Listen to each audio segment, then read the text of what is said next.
In this video, update lang tayo sa mga kaganapan sa market kasi marami pa rin ang umaasa na simpleng dip lang ito, unti-unti nang lumalabas ang mas malalim na tanong. Paano kung hindi lang ito ordinaryong correction? Paano kung ang $60,000 na support ni Bitcoin ay hindi nakayanin? At paano kung yung nangyayari sa Ethereum at Zcash ay hindi lang isolated event? Yan ang pag-uusapan natin. At kung interesado ka sa ganitong mga content, token reviews, crypto news, anything related to crypto, make sure to subscribe and hit the notification bell. Simulan natin kay Bitcoin. Dahil sa totoo lang, si BTC ang sentro ng buong sentiment ng market ngayon. Nitong linggong ito, si Bitcoin ay papunta sa pinakamasakit nitong weekly performance mula pa noong November 2022. Around 15% down week to date ang galaw niya as the time of recording at tumama pa siya sa zone ng around 60,000 bago bahagyang umangat pabalik sa paligid ng 62,000. Yung maliit na rebound na mga around $1,500, magandang sign na may mga bulls pa ring lumalaban. Pero huwag tayo masyadong kampante dahil ang tanong ngayon hindi na may buyers pa ba? Ang tanong ay hanggang saan ang kaya nilang ipagtanggol? Napaka-importante ng 60,000 level, hindi lang dahil round number siya, kundi dahil psychological support din siya. Sa crypto, may mga price talagang nagiging emotional line in the sand. At ang 60,000, isa sa mga iyon. Kapag ang market humahawak sa ganitong level, maraming traders ang nag-iisip na baka dito na mag-bottom. Pero kapag tuluyang nabasag, maraming stop losses, panic selling at liquidation ang pwedeng sumunod. Kaya ngayon, bawat candle sa paligid ng level na ito, sobrang bigat ng ibig sabihin. May isang analyst na nagsabi na kung may worst case scenario man na contained pa rin, pwedeng umabot si Bitcoin sa around 55,000 bago makakita ng mas malakas na demand. At ang dahilan kung bakit may confidence siya sa zone na iyon ay yung tinatawag na 200-week simple moving average. In short, isa itong napakahabang trend line na ginagamit ng maraming traders para sukatin kung buhay pa ba ang long-term structure ni Bitcoin. Historically, sobrang bigat ng role nito. Noong 2019, 2020, 2022 at 2023, tuwing tinatamaan o nire-retest ni BTC ang zone na ito, kadalasan doon nabubuo ang major cycle lows at nagsisimula ang malalaking recovery. Ang mas interesting pa nitong February 2026, tumaas ng over 37% si Bitcoin matapos niyang itest ang parehong long-term support na ito.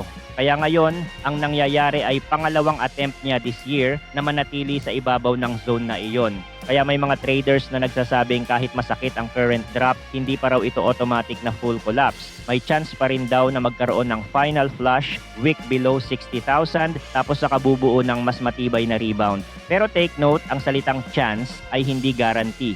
Ngayon, kung medyo optimistic pa yung 55,000 scenario, may mas mabigat pang warning sa chart. Lumalabas kasi na si Bitcoin ay may bear flag setup na nagmamature. At sa current setup, bumagsak na raw si BTC sa ilalim ng lower trend line ng flag habang tumataas ang trading volume. Yan ang combination na ayaw makita ng bulls dahil ibig sabihin hindi lang basta humihina ang price, kundi may mas matinding conviction ang sellers. Kapag ginamit ang normal na computation sa bear flag, ang downside target ni Bitcoin ay lumalabas sa paligid ng 50,000 hanggang 51,000 support zone. At ang nakakatakot, hindi lang ito random target. Aligned din ito sa previous horizontal support levels sa chart. Ibig sabihin, hindi lang technical theory ang bumubuo sa target na iyon. May actual historical structure na sumusuporta sa level. Kung sakaling hindi mabawi ni Bitcoin ang lower trend line ng flag sa mga susunod na araw, itong zone na ito ang pwedeng maging next major battlefield. Pero hindi pa dyan natatapos ang bearish possibilities. May on-chain data din na tumuturo sa kaparehong zone. Gumagamit ang ilan ng MVRV pricing bands para makita kung saan historically nagiging mura or overvalued si Bitcoin sa galaw ng on-chain supply. At sa data na iyon, ang realized price ni BTC ay nasa around 53,740. Ang realized price at historically kapag malalim ang correction, itong level na ito madalas nagiging major support. May isa pang support band sa parehong chart around 50,560 kung saan mas nagmumukhang discounted si Bitcoin batay sa on-chain valuation. Kaya kung pagsasamahin mo ang bear flag target at on-chain support, lalabas na ang pinakamalinaw na downside support cluster ay nasa pagitan ng 50,000 at 54,000. Kaya kung may magtatanong, kapag nabasag ang 60,000, saan realistically pwedeng tumingin ang market? Ang sagot, doon sa zone na iyon. Pero eto na yung pinakamabigat sa lahat. Sa weekly chart, may mas malaking bearish structure pang nakikita, posibleng cup and handle breakdown. At ito ang klase ng pattern na kapag totoong na-activate, hindi na 50,000 ang usapan. Mas malalim pa, sa setup na ito si Bitcoin ay parang bumubuo ng rounded top tapos may maliit na rebound attempt sa handle section at ngayon humihina siya malapit sa lower end ng handle sakto sa paligid ng 200-week SMA at ng 60,000 support. Kapag ang zone na ito ay decisively nabasag, ang implied downside target ng pattern ay nasa paligid ng 33,000. Oo, sobrang layo pakinggan at oo, hindi ibig sabihin automatic na mangyayari. Pero sa market, importante na alam mo yung possible paths, lalo na kapag maraming bearish structures ang sabay-sabay lumalabas. Ngayon, habang si Bitcoin ay nakikipaglaban sa 60,000, si Ether naman halos sabay ring bumigay, bumagsak si ETH sa 13-month low na 1,540. At ang dahilan hindi lang simple dahil sa weakness ni Bitcoin. May mas specific na panic trigger dito, yung bug sa Zcash. Habang bumagsak si Bitcoin below 60,000 sa unang pagkakataon in months, nadagdagan pa ang takot sa Ethereum dahil sa bug news at sa sobrang hina ng derivatives metrics niya. Sa ETH futures, nag-flip negative ang annualized funding rate, ibig sabihin mas dumami ang demand para sa short positions. At kahit sobrang layo na ng presyo niya mula sa all-time high noong August 2025, nasa 67% down na siya, hindi pa rin kumbinsido ang bulls na cheap na ito. Lalo pang nasira ang confidence dahil sa mahigit $1.28 billion na leveraged ETH longs na na-liquidate sa loob ng 5 araw. Hindi lang futures ang nagsisignal ng takot. Sa options market, sumipa ang put to call premium ng ETH sa 3.7 times. Ibig sabihin, mas malakas ang demand para sa downside protection kaysa sa upside bets. Mas maraming traders ang handang magbayad ng mas mahal para protektahan ang sarili laban sa karagdagang pagbagsak kaysa sa tumaya na paakyat na agad si ETH. Ngayon, bakit parang sumabay si ETH sa Zcash issue? Dahil hindi simpleng bad news sa ibang coin ang dating nito. Ang nangyari, bumagsak ng malaki ang total value lock o TVL ng Ethereum network sa pinakamababa mula pa February 2024. Ang TVL, yan yung total assets na nakalock sa decentralized applications o dApps. Kapag mababa ang TVL, ibig sabihin humihina ang activity, humihina ang revenue, at humihina rin ang demand sa paggamit ng ETH sa smart contracts. At nakita nga ito sa ilang major dApps. Spark down around 50%, Ether.fi down 49%, EigenCloud down 41%, at Kernel DAO down 39%. Part of this exodus ay iniuugnay sa critical vulnerability sa Zcash na pwedeng nag-allow ng unlimited minting ng counterfeit tokens sa pinakamalaking shielded pool nito. At dito naging mas malaking issue ang AI dahil ang bug na ito na apparently nasa system na simula pa 2022 hindi natuklasan ng tao sa loob ng 4 na taon. Ang nakadiskubre, isang AI model mula sa Anthropic na tinatawag na Opus 4.8 gamit ng Shielded Labs noong May 29.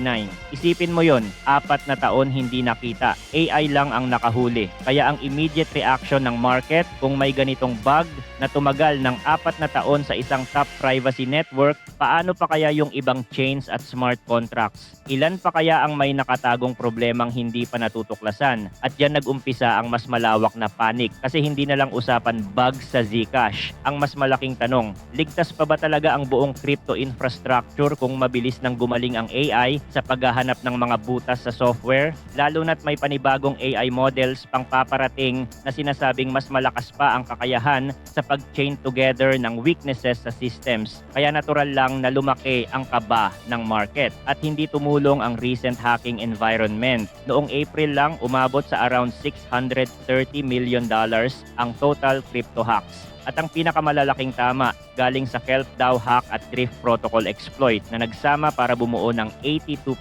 ng monthly losses across 25 protocols. At hindi ito confined sa isang chain lang. Tumama ito sa Ethereum, Solana, Base, BNB Chain, Sui at Pulse Chain. Kaya ang nangyayari ngayon, hindi lang price correction ang kalaban ng market. Kalaban din ang trust issue. Pero interesting din yung kabilang side ng argument. May mga experts na nagsasabi na ang AI finding bugs ay hindi lang bad thing. Sa tingin nila, good thing din ito dahil mas mabilis nating nahuhuli ang mga kahinaan bago ang attackers. At dito lumabas ang concept ng formal verification. Meaning ito yung proseso kung saan ang code ay hindi lang basta tinetest, kundi mathematically pinapatunayan na tama ang behavior niya at wala siyang certain classes ng bugs. Si Vitalik mismo dati na-explain na ito at sinasabi ng ilan na AI-assisted formal verification ang isa sa pinakamahalagang future tools para sa cybersecurity. Ang logic dito simple, kung ang AI ay palakas ng palakas sa paghahanap ng vulnerabilities,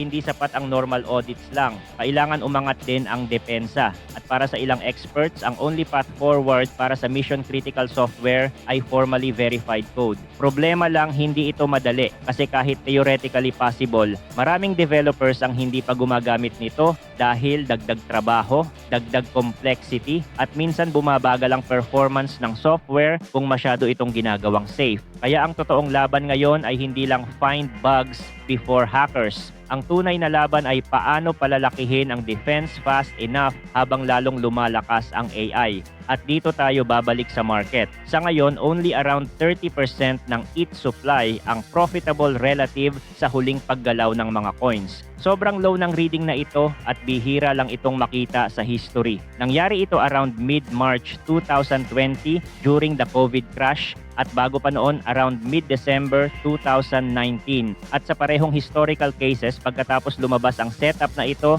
nagkaroon ng malalaking rally. Kaya may ilan na tumitingin dito bilang possible strong buy signal. Pero ang problema, kahit may historical precedent, ang present conditions sobrang bigat pa rin. May over $500 million in leveraged ETH longs liquidated in 48 hours at wala raw signs ng relief bounce. Tapos idagdag mo pa na yung biggest Ethereum treasury firm ay sitting on a massive unrealized loss habang hawak ang around 4.5% ng entire ETH supply. Kaya kahit may deep value signal sa on-chain, maaaring madelay pa rin ang bounce kung patuloy ang fear.